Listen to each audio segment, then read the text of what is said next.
Welcome to the Good News Bay podcast, where we are making Bay County brighter, one conversation at a time. Thank you so much for joining us today. I just want to say to you that if you're encouraged by the content and it brightens your day, it would help us tremendously if you would subscribe and you would share it with a friend. Today we have a wonderful guest who I have been excited to be able to share with you. He is iconic, I think, in Bay County. I hope I can say it that way. Well, I've been called several things, but that's a good one. That's one of the better ones? Yeah. Coach Wintson Chester, who is also a school board member. Yes. Since November of 2020. Correct. By way of biography, he's married to Gail. They have been married 52 years. Yes. That's a big deal. Yes, it is. And I couldn't be married without her grace and goodness to see something else. Well, we love marriage around here, and when we see it done well, it's a beautiful thing. You got two grown children, yes. Wendy and Chip. Mm-hmm. Of course, Wendy and Walter live in Tennessee. Well, they lived here until 5 years ago, and Wendy taught school at Bay Haven, and all went there. And then 5 years ago, they moved up to Franklin, Tennessee. Okay. So, and then we go up there a lot to see them. You know, my grandson's in track right now, and we'll drive. This is a true story. He runs 800, so we'll drive up there 9 hours to watch him run 2 minutes and 15 seconds. Yeah. Just to see him run track. But it's that kind of stuff, so we just love that. And Chip and his family are here. They live here, and Chip is in business with Ronnie Leake, Leake Landscaping, and his wife Jill teaches at Petronas. Awesome. So, you also taught school for a few years. 44 years, was that right? Years. I taught 3 years at Rutherford, and then when we built Mosley, I taught 41 years at Mosley. And I actually, the summer before, when Mosley was being built, I actually worked in construction because, you know, teachers and coaches always have to work in the summer. And I actually worked in construction at Mosley, and those big old beams in the gym, the big old steel beams. Yes, sir. I actually painted on, I couldn't do it, I wouldn't do it for $1 million now. But on like a 30-foot ladder, we climbed up there and we painted them with a hand brush, all those beams like that. So those are special to me. Well, from the ground up. You know, and we'll talk about another Mosley Dolphin here in just a little bit. I love all the schools in Bay County, but I am a Mosley Dolphin too. Right. And so I actually remember you from those days. Mm-hmm. Remembered you as a coach. You've done some really neat things, but among the things that I think the Mosley students have so much appreciated has been the outdoors program that you started there. And so, can you talk a little bit about that? Yeah, and before we get to that, let me just mention I went there as a coach, and I moved to Panama City when I graduated from University of Florida. I wanted to work somewhere in the Panhandle, and you talking about how God sort of leads you in different ways and all. And I worked at the summer in the Department of Education in Tallahassee with one of my coaches. He said, go to Gainesville, they have a big coaching clinic the first weekend of August, and just meet some coaches. And they had a big job board, so go down there, and I look on the job board and said, here's a job in Miami, here's one in Daytona. I said, I don't want to go to South Florida. You know, I want to go to Panhandle. I'm born and raised here in Panhandle. And I saw a sign up there, a little thing said, Rutherford High School, see Jim Redfern. So, and here's just a huge student union full of coaches. So I go around looking, and I walk upstairs and see a guy walking down the stairs that said, Coach Jim Redfern. Coach Redfern! And he looked at me, and I said, my name's Winston Chester, and I'm looking for a job. Standing on the stairs, and we talked, and you don't think God don't have a way of working things out. He basically hired me on the stairs. You can't do that now in hiring, but in those days, he said, this is Saturday morning. He said, only thing now, can you be at practice Monday morning? I said, yes, sir. And that's how I ended up in Panama City. First introduction and probably on a handshake, right? It was a handshake. You know, before we get into the outdoor program, let me just say, because a couple of things I wanted to mention, in addition to all the school endeavors, we're going to take a segment of this and we'll talk about a little bit about Panhandle Outdoors, which is a show that you run for quite a while. I want people to know that the links to all of that and how they can find the show will be connected to it. If they hadn't found it, they need to. Yeah. There's a lot of people, I hope, that will be watching this. They're either new to the area or folks that perhaps visit the area. I got friends and family in the Alabama area, Georgia area. Some of those folks drive down here, and they're going to want to know what's biting. So hopefully we'll get to that. Yeah, we can tell you that now. So we're thrilled that you're here. You also, and by the way, there's a book that you wrote called Full Box. Yes. And it is the 100-year history of fishing in Bay County. Yes. And so you did some research on that. That's also going to be fascinating. I bet we can put a link somewhere with a title to that so that people could know how to find it. Yes. Because that's a whole bunch of different stories we probably can't get into. But wow, we could do a whole show on that. Yeah. Yeah, we could. Well, tell me about the beginning of the outdoor program that started, and I hate to say I'm bitter about this. I'm a preacher. I'm not supposed to be bitter. It started in 1993, and I graduated in 92, and so I missed it. But well, here's the basic premise. We had to wait till Steve got out of Mosley before we could start the program out there. It had been in the back of my mind for a while. I grew up in the outdoors. My dad took my brother and I hunting and fishing, and I remember tagging along with a little BB gun. He let me shoot at a squirrel, and I barely could hit the tree, but caught fish. And my dad was an outdoorsman, and he was just a good Christian man, and my granddad. So it was passed down, and a little area we fished was Teloja Creek, and before my dad passed away, I was able to take him fishing there one last time in that same creek that he grew up on. Did you saltwater fish as a child too? I did not. We did not do the saltwater fishing. We came down to the island, the St. George Island sometimes, and act like we knew what we were doing, but we didn't. Okay. So anyway, the outdoors is big, and so anyway, I knew, and it was big to us growing up. So I wanted to put a class together, and I didn't, I just started thinking about what I enjoyed growing up. I enjoyed hunting, fishing, all that. I just started putting stuff together. I started just rolling. I prayed about it, and so I went up. The principal at that time was Larry Bollinger. I said, what do you think? I laid it on the desk. I said, can I? You think I can teach this next year? He looked at it. He said 3 words. He said, go for it. And so that was all I needed. So anyway, I put it together. The first class, I told the kids about it. The first class I had, the only one that wanted to sign up was 12 boys signed up. I'll never forget because I called them a dirty dozen. Out of those 12 boys, I went up to the principal down. There's an interesting group of 12 people. One's the principal at Vernon, but all kind of neat stuff. And none of the girls want to take it. They said, oh, you can teach a Redneck 101. I said, well, if you want to call it that, but it's outdoor stuff. So the next year, what we started doing, we had a little fish fry, and they started cooking deer sausage behind the gym, and a little fish fry there. And they'd be looking behind the gym. What are you doing? What class is that? Because we cook it. They just smell it in the gym. And they'll come out. So it just caught on. And we it went from those 12 boys to the point where we were getting about 80% of the senior class taking it. Well, I moved away for a little while after school and seminary and that kind of thing, and pastored some in Jacksonville. But when I moved back in 2007 and started working some with teenagers, they were talking to me about this outdoor ed class. I said, what do you do in that class? Because I don't remember it. And they talk about kayaking. Well, that's the beauty of it. The same thing on a TV show. The outdoors is not just hunting and fishing. I mean, we throw a net. We do the archery in it. We read tracks. We put tracks down and let the kids do it. We go orienteering. We set up tents and set up camps. Everything you enjoy doing. I'll never forget one year we did a camping unit, and there were like 4 or 5 girls that set up the tents and all. Yeah. And they said, we're going camping this weekend. They'd never camped before in their life, but they went out to State Park and had a great camping experience, and came back Monday and showed me all kind of pictures of them camping. So, well, and over the years, you've had so many students that have experienced the outdoors through that program in a way that they wouldn't have. Yeah. I understand you had a thing called a story stick, and on Monday mornings, and maybe you, huh? You know all the details. Yeah, I did my homework on you. Oh, you did? Yeah. So tell me about the story stick. That was funny how that worked out. And I love teenagers. I've spent my whole life with 17, 18-year-olds as a coach and as a teacher, and I just get along with them. And so I wanted to encourage them to do outdoor stuff. And so some of them come back and tell about it, but then people started talking and all that. And I said, wait a minute. So I came up with this story, and I went back to Lewis and Clark days, with the buffalo and all that, and the Native Americans with the buffalo. They would get, after they shot the buffalo, they'd get around a big campfire, and everybody had to be quiet and listen to the story. And if you weren't quiet, then the evil spirits were going to visit you the next time. So I told a long, elongated story. I sort of stretched out a little bit, but we started passing the story stick, and you could not talk until you had the story stick. And it was always, at first it was a little, I didn't do anything.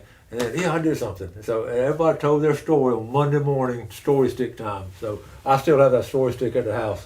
That is terrific. I know that because this week I've asked around with some of our both college students and some that are young adults now, and what they remembered, and it was always a class, and it helps. I think it makes you feel good to hear this. It should, and I know there's some people that are watching that remember it. But the fact is that it wasn't just guys or girls. They all enjoyed and looked forward, I guess as a senior, to taking that class. That's something else in my marketing scheme. Because seniors are special, so I made it a senior class because you can't take it unless you're a senior, and I knew that. So I think that helped it evolve and all. But I didn't want to. But also, I used that with our principal. I said, this is dropout prevention. I actually had mothers tell me that their kids stayed at Mosley, didn't drop out so they could take outdoor ed. So, well, let me ask you this. So you retired a few years back. Yes. And then we had a hurricane. You retired before the hurricane, right? Yes. So we had a hurricane, then the pandemic came on, and as I read it, November 2020 is when you were elected onto the school board. Yes. Which is mid-pandemic. Yes. And I don't want to tell you you're crazy, but that is a crazy time to run for office, yes. Especially with school board. Yes. Why did you do it? I've always wanted to help young people. And when I wasn't teaching anymore, although I'm doing a TV show and having students of the month and that, I still have a yearning to help young people. And that was a venue I had. I have no, it's been a challenge, and I'm so glad. But it's just something that I feel good about, and I know we're going to help people. I know that we're going to help our students, and we're going to help our teachers and our whole staff. We're going to help them. That is awesome. I'm grateful to have men like you. Leaders like you in our community that have loved it and lived here for so long, that are respected by so many of the younger ones as well, and want to continue to contribute even during a struggle, because these have been some tough times. As we were talking through your bio, I learned something about you that you didn't mention, and I didn't know. You actually went to the University of Florida on a football scholarship, didn't you? I did. I was blessed. My parents couldn't afford to send me to school, and I had a little bit of talent. My brother better athlete than I was, but anyway, the timing was good, and I signed with the Gators, and we had a freshman year, and back then we had a freshman team that had a really good freshman year. I'm not bragging, but I mean it was a healthy, good year. And my roommate, and some of y'all know, my roommate was a guy named Jack Youngblood, who ended up in the Pro Football Hall of Fame. Oh. And he and I signed within 2 hours of each other. Just a great guy, but I got injured at the end of my freshman year in spring practice, and this is something I'd had some concussions on, and the doctors at Shands told the coaches they didn't think I should play anymore. That shows what kind of vision they had way back in the '60s to say, hey, and they said he's fine now. I guess I'm fine now, but anyway. So, but you know what happened? And you're talking about prayer being answered, because I was at 19ish, and I was back then the Vietnam War was going on. I was going to be. If I didn't go to school, I was going to join a Green Beret because of that song, and I was going to Vietnam, and I was going to be one of the point men at midnight. Yep. And their lifespan, as I read back later, was about 3 days. And if I didn't keep my scholarship, that's where I was going to go. But I went on a Monday afternoon and talked to Ray Graves, and I never will forget. He was the head coach at the time. He said, "Son, you're doing good for us this year, and we're going to keep you on scholarship." So they kept me on football scholarship for 4 years, and that's how I got my degree. And I'll always be, always grateful for the University of Florida for what they did. I just think that's a neat fact for folks that didn't know that about our very own Coach Chester. Let's talk about school just a little bit. Okay. Everybody knows that people are moving to Florida. People are moving to Bay County. All the different municipalities, they're coming, really all over Northwest Florida. As we try to keep pace, there's rebuilding happening after the hurricane. We talked just a moment before. I know that there's been a lot of building out kind of towards the northeast side of town, out 231. Are there any, is that being thought about? Yes, we got a huge growth spurt going up 231. We have Bozeman going up 7 and 7, and there's room for it to expand so it can absorb. And then we have Arnold out there, and it can absorb more people. But we're going to have to come up with some kind of plan. We do have plans in the making. And I foresee a high school up somewhere up 231, somewhere, I don't know exactly where, but I could see another one, Well, I know as 390 is, it looks like it's going to be 6-laned, and you look at all the homes that are going in. Part of that infrastructure is making sure you got a place to house all these folks. Yes. So the growth is exciting. Talk a little bit about, I know it's a soft spot, a good spot with you, the technical and vocational schools here locally. Yeah. It's an opportunity for a lot of people we don't get to talk a lot about. So tell us some about that. The technical schools, Haney, I just got off the phone with Alex Murphy this morning. I believe the Murphys go to your church, and she was. They're good friends. They're friends of you. Okay, Yeah. well, they're good friends of ours, and we always touch base with her what's going on. And I've had her on the show talking about just Haney. They do a good job. About Haney this, Haney that, and what's going on there just is phenomenal. The growth, the placement, they're placing the nurses and all get 90% placement just like that. The welding class, 100%. And they're jumping in jobs right and left. The problem they're starting to have is some of these people are just starting the programs and they're getting offered money to leave the electrician program. They're getting paid more before they finish the class. Right. So this is good. And they've got the computer program. It's a 9-month program, and the big thing they got student aid. They got money to help people out. So if you don't have the money, they got a way to help you. So well, they're doing some great things there. I know in some of the conversations I've had over the last several years, and I've heard you mention this. If I say it differently than you would, please tell me. But I know that we know that not every student's going to go to college. We certainly, both you and I, affirm education. We've got education. But we also know that there are some really strong needs for tradesmen and people that are doing things other than the going to college side of it. And people should know that there's an option. And the upside to that is when you live in a community that over time has had some folks that haven't been able to find a job or to have the skills in a different area. This is a great opportunity for kids coming through high schools, right? You nailed it. That's exactly what's going on right now. And they can go through these programs and get a job right away. And the job's out there. Every block you see help wanted. And they can get some good training. Well, hopefully we can even, I don't know how many links we can put in, but maybe we can put one in about Haney's where they can click and there. Panama City Marine Institute is coming down the line soon, and then we have a drone program coming in. Tell me about the Marine Institute. What is that for people that don't know? They're going to do a lot of things in the marine industry. A lot of things there. They'll actually have some drone classes out there. Ron Boyce, executive director. There's going to be an academy, and it's going to be they've been there a while.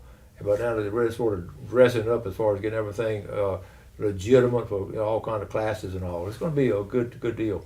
That's awesome. I personally believe that one of the things that is a positive that we ought to be looking at is that we've gotten through so much of the preliminary and the planning stages that have been required after things get blown over and destroyed, whether you're talking about schools or whether you're talking about municipalities with utilities and all these things.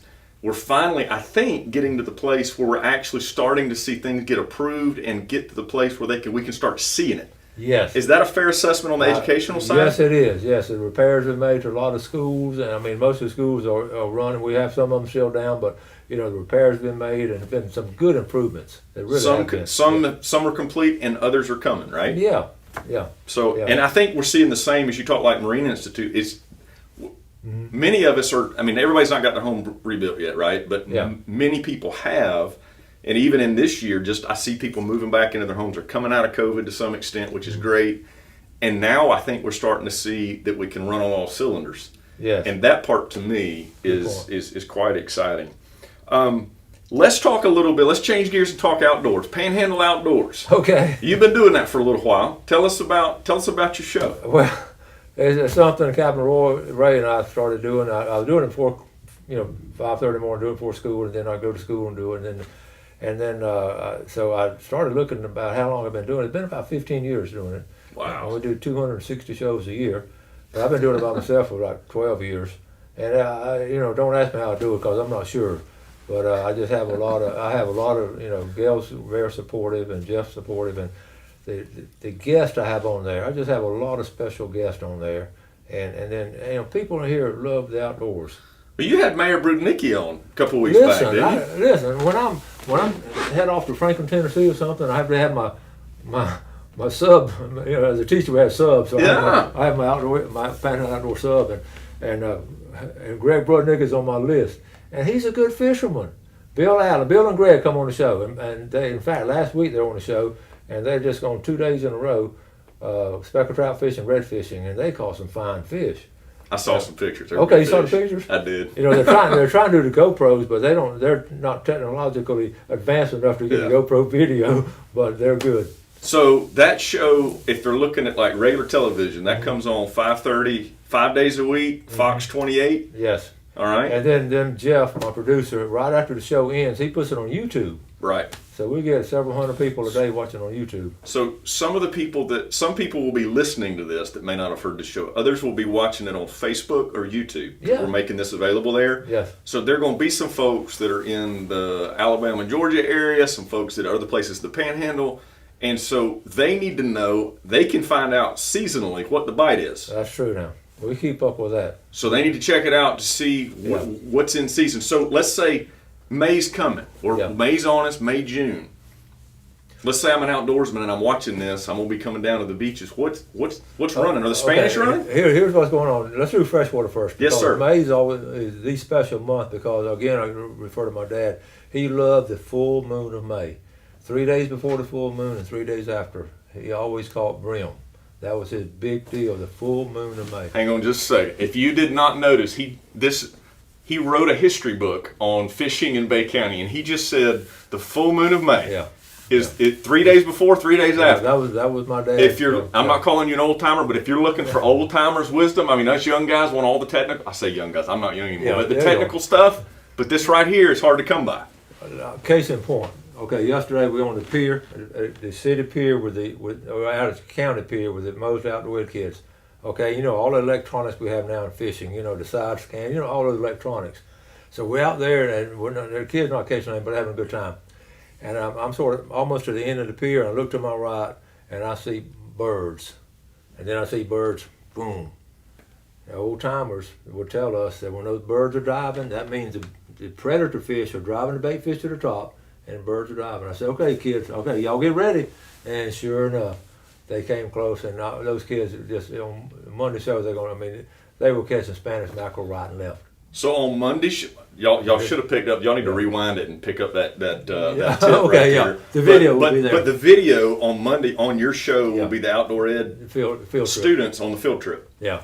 What I love about your show is that you, over the years when I've watched it, I've noticed that you consistently talk about families, you talk about outdoor experiences, you encourage that, and there's these tips about the different times of year. Yeah. I think it's incredibly important for people that don't have outdoors experience. They come to Panama City, they're trying to figure out, I mean, we watch them, they go into Walmart and they buy all the surf gear and stuff, but they don't know what they're doing. Yeah. And so, I mean, they may, but like, if for that person that's watching, that wants to catch something, I know you. I looked up and you got a couple of sponsors that I think the Blue Water Outriggers, yes, good folks, and C&G are both places locally. Blue Water Outriggers is in the St. Joe area. They could not only sell you some stuff, but they could get you the right information. Oh yeah, good folks down there. And then the folks at C&G, man, that's a landmark locally. I'll say, yeah. But they also would provide some information. And there probably are some other local stores as well that we love that could encourage. Yeah, and that's good to go to local tackle stores always. But let me finish up what you were asking about the saltwater now. What goes on in saltwater? Here's how it lines up. Okay, March is the first run, the Spanish mackerel, and what old timers would say, the third fog of March. And I talk to them. What do you mean third fog of March? You know how when you're talking to older people, you don't think they don't know what we're talking about. And listen, I started gauging that, and what it is water temperature. Basically, when the water temperature gets up, it starts getting foggy in March. And over the last 20, 30, 40 years, whatever, it is so true. The Spanish mackerel. I hate to write on the show. The third fog of March. I swear, it's within a couple of days every year of that. And then so you have to okay, that comes in first. Then the pompano come in. And that might be one of my favorite fishing, pompano. That's surf fishing typically, that's April, right? Yeah, April, yes, surf fishing mainly. Okay. And I used to surf fish. I didn't have enough money to buy a boat, so I was a good surf fisherman. I learned how to surf fish good. So you got Spanish, you got pompano, and then the Kobe and King mackerel are coming in May and June. And of course, speckled trout and redfish will be here most of the time, off and on. But when they're coming in and making those runs, that's a lot of fun. Did you teach this in your class? Yeah, I don't know if they paid attention, but I did teach it. Man, I did the fishermen. They did. I missed out on. You know how many fish I could have caught all these years? I know. Well, if you watch Panhandle Outdoors, we're talking about it. I should have been watching. I love it. That is cool. Yeah. Listen, I wanna change gears again if we can. One of your students, and one of my students, because he was a teenager in our student ministry back when I was working with teenagers and some of the ones at Mosley. Yeah. He's trying to make a difference in Bay County. We've raised these kids to believe they can make a difference. I'm proud as I can be of him, and so I'm gonna ask Blake Southerland to come join us. Right. This is Blake Southerland. And I hope I don't get you in trouble by telling everybody your nickname was Natural Born Killer in high school.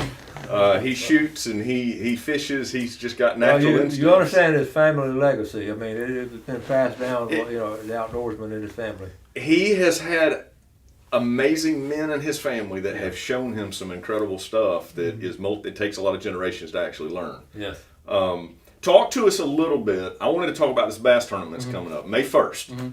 Camo Dreams. It's a charity bass tournament. I also want to say, because it's a part of a bigger series, that you do the not so serious Saturday tournaments. Is that what it's called? Yep. Deer Point Lake? Yeah, talk to me.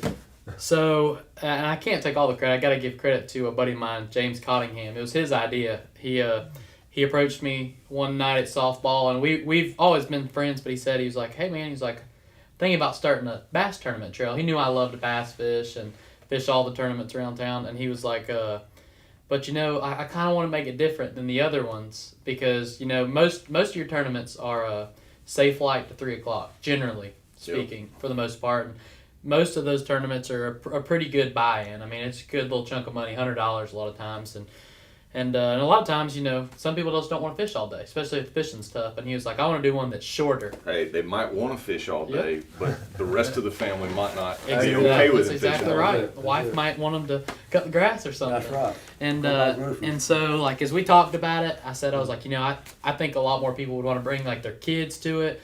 And so last year we started we called it the Not So Serious Saturday Tournament, and it wasn't a knock at other tournaments. It was just it's real relaxed, and There's a lot more. I saw a lot more kids. Yeah, a cheap buy-in. We let kids fish for free, and so if it was 2 adults, and they wanted their kid to fish with them, we'd let them have a third person in the boat if it was a kid under 11 or 12 years old, and it was only safe light to 10:30 was last year. This year we bumped it up to 11.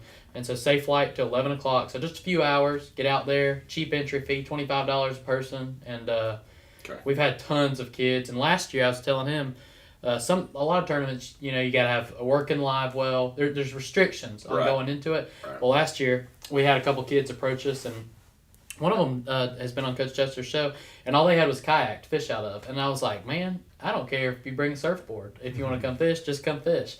And they came out to every tournament in their kayak, and every tournament they weighed in fish out of their kayak. That's cool. And some of the big fancy bass boats didn't even weigh anything in, so I thought that was awesome. Cool. So, as of the month of May, that month, the tournament that is special related to the series is a not-for-profit tournament. All the proceeds go to a charity, Camo Dreams. So last year as the tournament, it got way bigger than we ever anticipated it getting. And I said, we both had the idea, we ought to do a fundraiser tournament. And there's an organization in town called Camo Dreams, and it's ran by a gentleman named Derek Fussell. Yep. And I know Derek through just friend of a friend of a friend, and we became friends through that. And he started this organization just really out of the goodness of his heart, to be honest with you. And it's they take terminally ill or disabled or just kids having a hard time. They take them on the hunting or fishing trip of a lifetime. They foot the whole bill. They put the family up somewhere to stay, take care of taxidermy work, everything, outfit them with gear. And so we were like, we approached them about doing it, and they're like, heck yeah, that'd be awesome. And so that tournament is proceeds go to that safe light till noon. Safe light to noon, and so the entry is $80.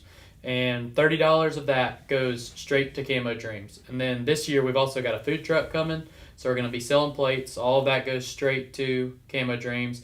And then we do door prizes. So we've got tons, and they 30 could, door if they prizes. can't fish the tournament, they could just come to weigh. weigh. They could come to weigh. And we're going to have food, music, and last year tons of people brought their families out, and you can buy raffle tickets for $5 for $30, and that's really how we made a lot of the money last year for them. And last year we were able to raise around $2,500, and I think this year we're going to be closer to about $5. I hope so. From what we're looking at. They got all kind of gadgets, from what I understand, to help these kids that have some disabilities, dreams come true. And we'll have some.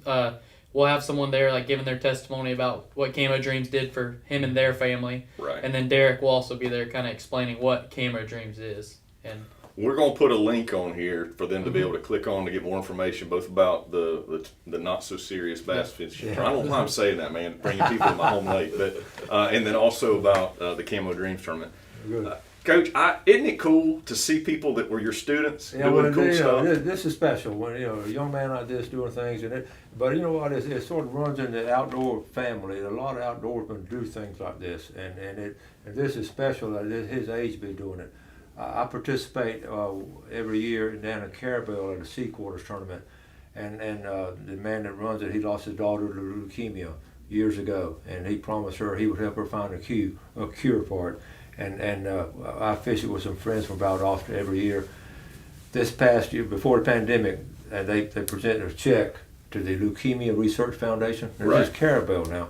The last one they did, year before last, that check brought them over $1 million over the last 15 years. Out of Carabel. These fishermen out of Carabel, Tallahassee, South Georgia. Yeah. And that's the kind of hearts these people have. Yep. And that's the beauty of the outdoors. We're all in it to help each other. There's still good stuff happening. We did a show one time together. We fished the Elizabeth Bottom.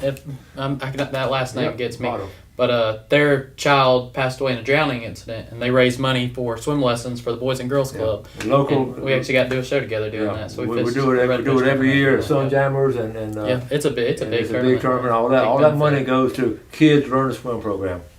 Have you fellas, this isn't in the script, but have you fellas noticed, like I have, that during the pandemic when we had to be isolated, that the outdoors was a relief. It was a place we could relax. Yes. And it felt normal when nothing else has felt normal. Yes. Have you noticed also that like none of the other, like the outdoors, the pollen when it comes, which it may not be good, but for me it says, hey, the bass are getting ready to bed. There you go. Right? And so do we see these different seasons change? The rut came no matter what. It didn't care about the hurricane. It didn't care about the pandemic. That's right. And the same is true with all spring turkey season. Those have not been, it reminds us that there's a steady calm. And I want to point it to faith, honestly, and how God is at work in in the universe, and He's at work in the world still, in creation, even when we think it's all just out of control. Yeah.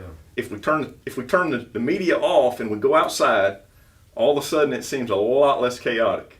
Some of the most moments I've felt close to God in my lifetime have been in the outdoors, and it's just me, and maybe me in a tree stand, or me way back in a creek, or 40 miles offshore as the sun's going down. But you get a special closeness, and you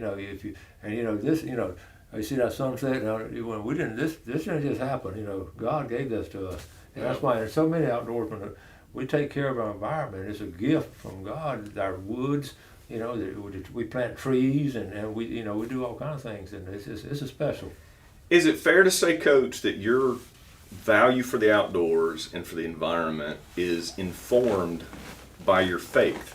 Your belief in God, and I know you're an active member at Lynn Haven United Methodist, and so I know you're active, but also it informs what you believe about all the rest of it, right? Oh yes, and it's great to have fellow outdoorsmen who are Christians. And I was speaking of this tournament. Let me tell you real quick. My two buddies I fished with from Valdosta, who I met at a boat ramp 20 years ago, and we became friends because they're younger than me. But we won a tournament years ago, and we won $10,000. Mm-hmm. But it was a Saturday and Sunday tournament, and I'm not a Sunday kind of outdoor guy. But on occasion, but we get up on Sunday morning and we have a devotional and we pray and we wanted that. And those guys that fished against, they said that's not fair. When it got back to the weigh-in, y'all had God on your side, and that's why y'all won. Cause I said y'all can stay in and do church with us before we took the boat out. So it was cool. Let's talk just for a minute as we get to a close. We have gotten past lots of I don't know if the right word is tumultuous. There's been a lot of talk about education locally recently, but I think what we all can agree on is that teachers matter. It has been so hard. My wife's a teacher. My mama was a teacher. We got a lot of teachers in the church. You guys are teachers matter, and nothing's been easy lately, but teaching certainly hadn't been. I think this is a great time to remind teachers that Teacher Appreciation Week's coming. Isn't that? Yes. Do you know the dates on that? Well, it's coming up, I think, in two weeks. I think May 3rd, I think, through the 7th. Yeah, and I want to tell people we should not only just have a week, we should have a year of teacher appreciation. I know a lot of folks out there how much they feel about the teachers, but as a teacher, our teachers are hurting now. I mean, they are, and we got to do all we can, and any little thing you can do to show appreciation. And we mentioned about we started doing a fish fry. Yep. And the outdoor class was doing it. The first one we did was back a couple years after you graduated. And I said, all right, fellas and girls, we're gonna have a fish fry for our teachers and appreciation. And a couple of them looked at me, what? Oh, you mean for Miss So and So? She's mean. I said, I love that. I'm gonna go tell Miss So and So thank you for keeping you in line. So but it became and it grew, and now at Mosley it's like 200. We feed 200 teachers and staff and all. Wow. But in fact, it was so popular. I'd be going during the summer, and all the teachers came back the first day. Would want to, hey, what you been doing this summer and all that. They'd come up to, when's the fish fry? They wouldn't ask about my summer. They want to know when the fish fry is going to be this year. I said, my summer was good. Well, having dealt with a few administrators as we've done a variety of different things in schools, we have learned that the principals really want to do all that they can to show that love to those students during that week. I know as a church, one of the things we're doing is I think we've got, I wrote them down, but I know Cherry Street's a place that we're going to be doing some food at. Right. I think at Mowat and Right. Glen Haven and a couple of other places. And so, but if we're, for instance, doing a breakfast, they may have somebody else coming in and do lunch, and they'll try to do that all week. So what I was hoping to do by bringing this up is tell people that it's a great time to think about teachers. In fact, I actually asked one of our assistants that does a lot of this calling, said if they wanted to call and say, what can I do to tell the teachers I love them? One of the things you might be able to do is actually call the school. Somebody's going to answer the phone as a receptionist. And when they answer, you can say, hey, thank you for what you do for the children in Bay County. I want to do something to love on the teachers. And I promise you, they will get you to somebody that can show you how maybe your business could provide lunch. Yes. And they could say lunch provided by so-and-so, and they'll know that business loves teachers in Bay County. Or it could be a church or some other civic group. But if you just happen to be a parent, like I know that personal notes mean a lot. I was going to go there, yes. So even as a former teacher, I mean, notes mean something. Well, I was going to go there. I'm glad you brought it up. And at the end of the year, when you get a note from a kid and it's handwritten and all, that's want to encourage you. I know elementary kids are good about doing it, but as you get older, not many kids do it. But when you get high school kids, leave you a note and all. It's special. I still have a stack of notes of all of them that have been sent to me. It's a stack this high, and it's just special. And my daughter, every year at the end of the school year, she'll call me that last day and she'll read her notes. And we're both, the little 6th grade kids, tell them, Miss Woodruff, those kind of things. So those notes are special. So if you can just get them a little note. Super. Special. Yeah. Well, and we know this. The only perfect person that's ever lived is Jesus Christ. Right. Right? That means I'm not perfect. I know some of the teachers aren't perfect. The students, parents hear this, the students aren't perfect either. But you know what? There's very few people that I can't find, and I'm not even sure there's any, that I can't find something positive or that I'm grateful for. And so highlight those things. Listen, as we close up this episode of Good News Bay, I want to remind you that we're trying to make Bay County brighter one conversation at a time. I hope that you'll share some good news this week. I hope that you'll be a part of what's right in Bay County. Coach Chester, thank you so much for being our guest today. Blake, we're looking forward to the tournament. We hope the turnout is great. And hopefully there'll be some people tuning into Panhandle Outdoors to get some more fishing scoop in addition to the third fog. Third fog. Yep, there you go. Steve, let me interject and say this. I appreciate you doing this and your staff. And this is special. Our county, our community needs this.